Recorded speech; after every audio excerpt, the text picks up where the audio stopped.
Good morning सबजनालाई अपी हिमालबाट। यो आज बिहान हामीले यो अपी बिहान यो मेरो पछाडि देखिने सिधा यो अपी, यसपछि यतातिर यो जेठी बौरानी हिमाल, यसको यो बझाङबाट पनि देखिन्छ यो हिमाल।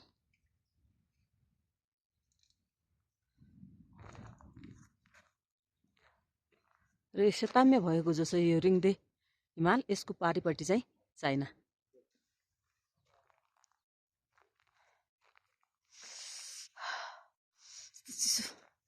चिसो छ।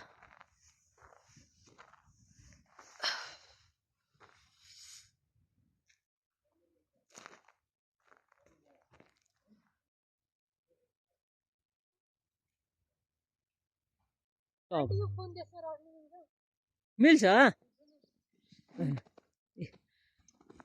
प्रकृतिको सुन्दरता हेर्नुहोस्। प्रकृति भनेको ईश्वर हो, ईश्वर भनेको प्रकृति हो, मैले यसरी मान्छु। र सबभन्दा त म आज यो सुन्दरता देखेर यति हर्षले गदगद भएकी छु, यति खुसी भएको छु। यो पछाडि देखिने यो चाहिँ अभि, हामीले अघि राम्रोसँग दर्शन गऱ्यौँ। फेरि कुहिरो आउँदैछ, फेरि हट्दैछ, यसरी मजाले देखाउँदैछ। यतातिर कालीढुङ्गा तालतिर अहिले कुहिरो आइसक्यो, अघि सफा थियो, अहिले यतातिर सफा छ। हेर्नुहोस् हिमाल, म वरि चारैतिर हिमालको बिचमा छु। र यहाँ आउन्जेल कठिन रास्ता, कठिन बाटो हिँड्दै आएकी हुँ।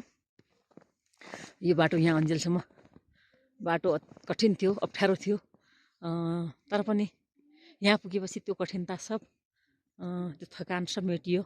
र एउटा अर्को कुरा के भने, ईश्वर भगवान्ले कसरी कृपा गर्छन् भन्ने कुरा, बाटोभरि कतै कुनै अप्ठ्यारो भएन, कतै वर्षा भएन। वर्षाती बोकेका थियौँ, वर्षाती ओढेर बोक्न झ्याउ हुन्थ्यो होला, झोला भिज्थ्यो होला, कतै नै। यहाँ पुग्ने बेलामा स्नोफल भयो। हामीले स्नोफल कहिले देखेका थिएनौँ। त्यो अवसर पनि प्रकृतिले मलाई जुरायो। हाम्रो टिमले त्यो प्रकृतिसँग, प्रकृतिको काखमा स्नोफलसँग पनि खेल्न पायौँ। र साँझ स्नोफल रोकियो, अनि साँझबाट आकाश खुले जस्तो भयो। र बिहान अभि मजाले अभिको दर्शन पायौँ। प्रार्थना गऱ्यौँ, ईश्वर आराधना गऱ्यौँ। त्यसपछि हामीहरूले फोटोहरू स्न्याकिङ गरिरहेको छु, बिहानदेखि फोटोहरू खिचिरहेको छौँ। अनि यसमा यति हर्षले गदगद भयो कि बाटोमा मान्छेहरू फर्केर जाँदै थिए, भन्दै थिए कि हामी 2 दिन बस्यौँ, अप्पीको दर्शन पाएनौँ, कोही बादल लाग्यो, कुहिरोले ढाकै छ भन्दै थिए। त म चाहिँ मनमा नै सोचिरहेको थिएँ, बाटोसम्म सबै मान्छे कोही भिज्दै आयो भन्दै थिए। तर अहिलेसम्म साथ दिएको छ, पक्कै पनि मैले उनलाई आफ्ना मातापिता सोचेकी छु। पक्कै पनि उनले चाहिँ यस्तो मलाई चाहिँ दर्शन दिनेछन्, अथवा यो अवसरबाट मलाई वञ्चित गराउने छैनन् सोचेको थिएँ। साँच्चै नहुँदै मैले चाहिँ यो अवसरबाट वञ्चित भइन, उनले दर्शन दिए। हेर्नुहोस् मेरो पछाडि फेरि अभि देख्नुभयो, यो मजाले कुहिरो हटिसक्यो यो अभि। र यसरी भगवान्ले यसरी साथ दिन्छन्। अब यसलाई ईश्वर छैन भन्ने र कसरी भन्न सक्छु म? यो मलाई प्रत्यक्ष ईश्वर कणकणमा व्याप्त छ भन्ने प्रमाण हो। योभन्दा बढी ठुलो प्रमाण मलाई चाहिँदैन। म चाहिँ एकदम हर्षले म यहाँ यो प्रकृतिलाई ईश्वर मानेर आएकी हुँ। र म यति खुसी छु, मेरो आँखाबाट आँसु आउन लाग्छ। यो चस्मा हुनाले म देख्न सकिँदै छैन। म एकदम भावुक भएको छु, एकदम भावुक, धेरै खुसी भएको छु। प्रकृतिले कसरी साथ दियो, यसले गर्दाखेरि मेरो आस्था अझ प्रगाढ हुन्छ। मलाई यसरी साथ दिनुभयो उहाँले। मैले प्रार्थना नगरे पनि, मैले नभने पनि मलाई के चिज चाहिन्छ र के चिज गर्दाखेरि मेरो सन्तानलाई चाहिँ सजिलो हुन्छ भन्ने कुरा चाहिँ मातापिताले बुझ्छ, त्यसरी नै ईश्वरले पनि बुझ्छ। र त्यही ईश्वरले बुझेको आभास मलाई भइरहेछ एकदम। हेर्नुहोस्, सक्नुहुन्छ भने आउनुहोला यस्तो ठाउँ। बाटो त कठिन छ, सबैले सक्दैनन् जस्तो लाग्छ। बाटैबाट कोही फर्किन्छन् पनि, र जो एकदम आउन अति उत्साहित छ, आउनुहोला। 2-3 दिन हिँड्नै पर्छ, गाह्रो छ यहाँ आउन। र आइसकेपछि चाहिँ सारा थकान मेटिँदो रहेछ। मलाई त यो यहाँको खानै पच्दैछन्। खाना खायो भने एसिडिटी भएर भमिट गर्नुपर्ने हुन्छ। जब भमिट भयो अनि ठिक हुन्छु म। खानै पच्नु लागेको छैन।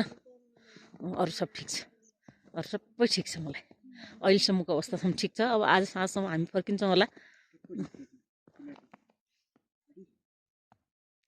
यी हाम्रो साथमा आएका यी बच्चाहरू, यी मेरो छोरा, यो मेरो छोरा हो, यो मेरो पुत्र हो।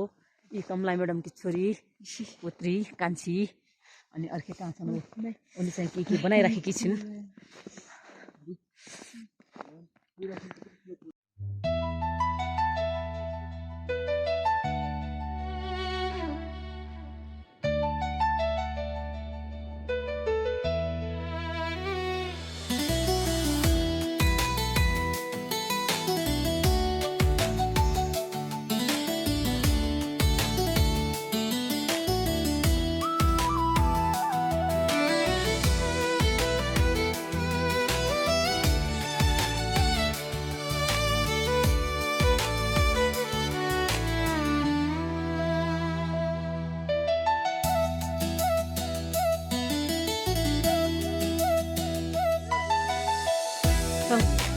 खेल्न खोज्दैछ।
त्यही कलामा भिडियो भन्दैन अहिले भन्छ। कालीढुङ्गा ताल जाँदैछौँ हामी। त्यो कालीढुङ्गा ताल जाने बाटोको फाँट त्यसपछि यतातिर त्यो उकालोमा हामी चढ्नेवाला छ। त्यो उकालो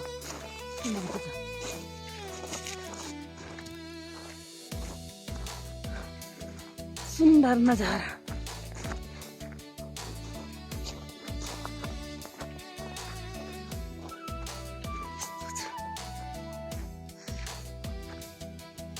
भयो सानो क्लिप बाबु कहाँ ल हेर आर्या आसमा अमृत सुनिता पन्त अगाडि सो ए लास्टमा यस यति भनौँ अहिले।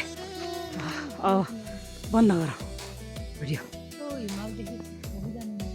राम्रो लाग्ला। कालीढुङ्गा तालको लागि मेरो यात्रा निरन्तर अगाडि बढिरहेको छ। बिस्तारै उकालो हिँड्दैछु, थकान भइरहेछ।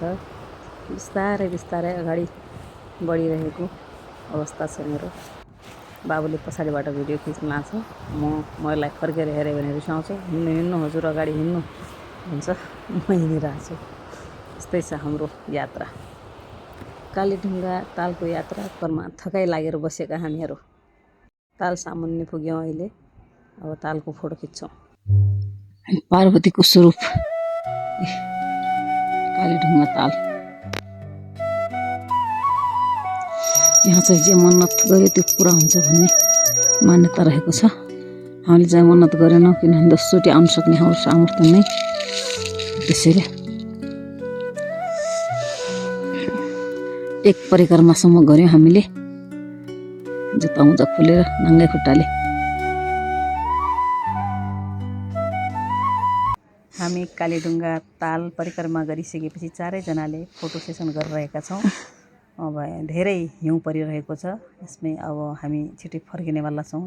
अलिकति धुपबत्ती गऱ्यौँ, प्रणाम गऱ्यौँ र अब हामी फर्किँदैछौँ पनि। साथीहरूसँगैका अगाडि निस्किसके, उनीहरूलाई भेटेनौँ भने हामी यहाँ बाटो बिराएर हराउने सम्भावना धेरै हुनाले हामीलाई अलिकति डर जस्तो पनि लागिरहेको छ। त्यसैले हामी फटाफट निस्क्यौँ यहाँबाट। अब फर्किसकेपछि यिनीहरू आर्या र आसमा बेस क्याम्पमै बस्छन्। बाबु र म चाहिँ हामी चौलानीको मुहान जाने र त्यहाँ गएर यज्ञ गर्ने हाम्रो योजना छ। अब चमेलिया नदीको मुहान गइरहेका छौँ। धेरै हिउँ खसिरहेको छ, फोटो खिच्न गाह्रो भइरहेछ। एकछिन सानो क्लिप मात्रै लिए र हामी यसरी चौलानी नदीको मुहान, चमेलिया नदीको मुहानमा पुग्यौँ।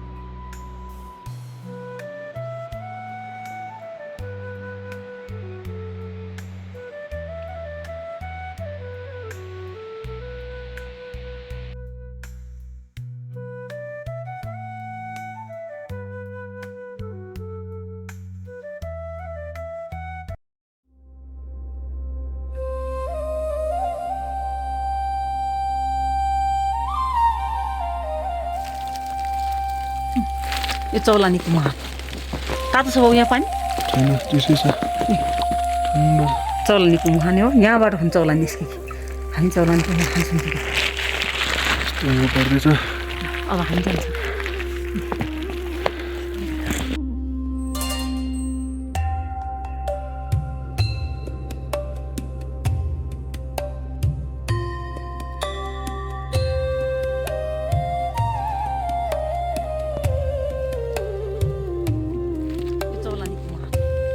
तातो छ बाउ यहाँ पानी छैन त्यसै छ चौलानीको मुहान हो यहाँबाट हुन्छ चौलानी निस्केको हामी चौलानीको मुहान खान्छौँ पर्दैछ